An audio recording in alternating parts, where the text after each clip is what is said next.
গছ নাকাটিব, গছ থাকিলেহে আমি থাকিম। নমস্কাৰ বন্ধু বান্ধৱীসকল, স্বাগতম জনাইছোঁ সপোনৰ সেউজীয়া অসমৰ অন্য এক ভিডিঅ'লৈ। 1 লাখ বৃক্ষৰোপণৰ আমাৰ যি কাৰ্যসূচী, এয়া বিদ্যালয়ত আজি আমাৰ দ্বিতীয়টো দিন। আমি আহিছিলোঁ আজি মিলনজ্যোতি এম ই স্কুল। আজি আমি বিদ্যালয়ৰ চৌহদত বৃক্ষৰোপণৰ কাৰ্য আৰম্ভ কৰিম। মিলনজ্যোতি মধ্য ইংৰাজী বিদ্যালয়ৰ সহকৰ্মী শিক্ষক বন্ধুসকল, মৰমৰ ছাত্ৰ ছাত্ৰীসকল আৰু আমাৰ স্থানীয় উদীয়মান যুৱক নিৰঞ্জন বৰা, তেখেতে প্ৰয়াস কৰিছে আমাৰ বিদ্যালয়ত গছপুলি ৰোপণ কৰিবৰ কাৰণে। গছপুলি ৰোপণ কৰিলে আমাৰ পৰিৱেশটো খুব সুন্দৰ হ'ব, সেউজীয়া পৰিৱেশ এটা হ'ব। আৰু গছে তোমালোকে জানাই আমাক অক্সিজেন দিয়ে আৰু আমাক বিভিন্ন দিশত সহায় কৰে।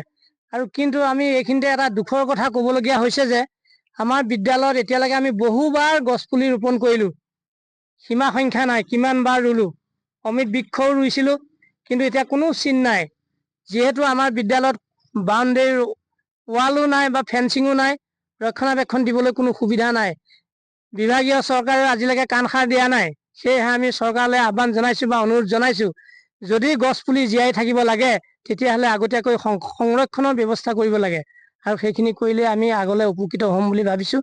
আৰু আমাৰ উদীয়মান যুৱকজনক আমি বিদ্যালয়ৰ তৰফৰ পৰা ধন্যবাদ জ্ঞাপন কৰি মোৰ চমু একাষাৰ ইমানতে সমাপ্ত কৰিছোঁ। ধন্যবাদ। ইতিমধ্যে ক'লেই যে বিদ্যালয়ৰ কোনো ফেঞ্চিঙৰ বৰ্তমান ব্যৱস্থা হোৱা নাই। আমি চৰকাৰক অনুৰোধ জনাম এই ভিডিঅ'ৰ যোগেৰে, যিসকল ব্যক্তিয়ে এই ভিডিঅ'টো চাই আছে তেখেতলোকে অকণমান ভিডিঅ' শ্বেয়াৰ কৰিলে ভাল হ'ব। বিভাগীয় কৰ্তৃপক্ষ যাতে চকুত পৰে, এই বিদ্যালয়খনৰ বাউণ্ডেৰীটোৰ কাৰণে কিবা এটা সুবিধা কৰি দিয়ে। বিদ্যালয়ৰ পৰিৱেশটো এবাৰ দেখাই দিয়া।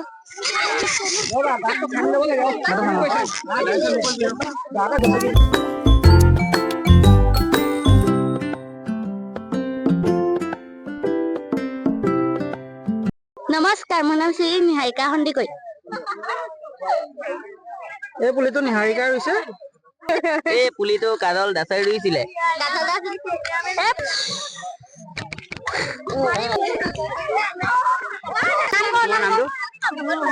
নমস্কাৰ, শ্ৰী মোৰ নাম লোহিত নাথ।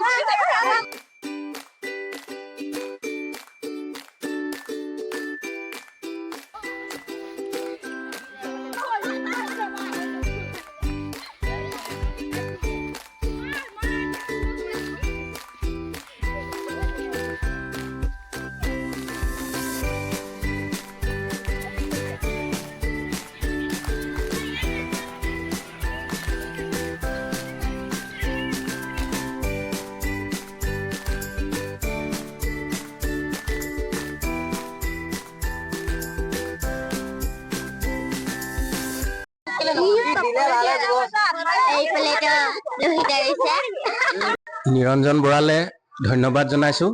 তেখেতে যি ব্যক্তিগত প্ৰচেষ্টাত বৃক্ষৰোপণ যি কাৰ্যসূচী লৈছে, সেই আৰু আমাৰ স্কুললৈ অহাৰ বাবে তেখেতক আমি আন্তৰিকভাৱে আমাৰ স্কুলৰ ফালৰ পৰা অভিনন্দন আৰু ধন্যবাদ জনাইছোঁ। আৰু ভৱিষ্যতে তেখেতৰ যাতে এই কৰ্মশালী তেখেতৰ আৰু বাহক আৰু তেখেতৰ নাম উজ্জ্বল হওক, ইয়াকে ভগৱানৰ ওচৰত আমি সকলোৱে প্ৰাৰ্থনা জনাইছোঁ। ধন্যবাদ। ধন্যবাদ মিলনজ্যোতি এম ই স্কুল। ভিডিঅ'টো ইমান সময়লৈ চাই থকাৰ বাবে বহুত বহুত ধন্যবাদ। মিলনজ্যোতি এম ই স্কুলত আজি আমাৰ বৃক্ষৰোপণৰ যি কাৰ্যসূচী আছিল, আমি ইমানতে সমাপ্ত মাৰিছোঁ। যথেষ্ট সংখ্যক আমি গছপুলি ৰোপণ কৰিলোঁ। আৰু জেগা যিহেতু আমাৰ কম আছিল, লগতে বাউণ্ডেৰী নাই, সেইকাৰণে আমি গছপুলি কিছুমান বিদ্যালয়ৰ ছাত্ৰ ছাত্ৰীসকলক আৰু ছাৰ বাইদেউসকলক দি দিলোঁ। তেখেতলোকে ঘৰত গৈ বৃক্ষৰোপণ কৰিব। আশা কৰোঁ সকলো ভালে আছে আৰু ভালে থাকক। ধন্যবাদ।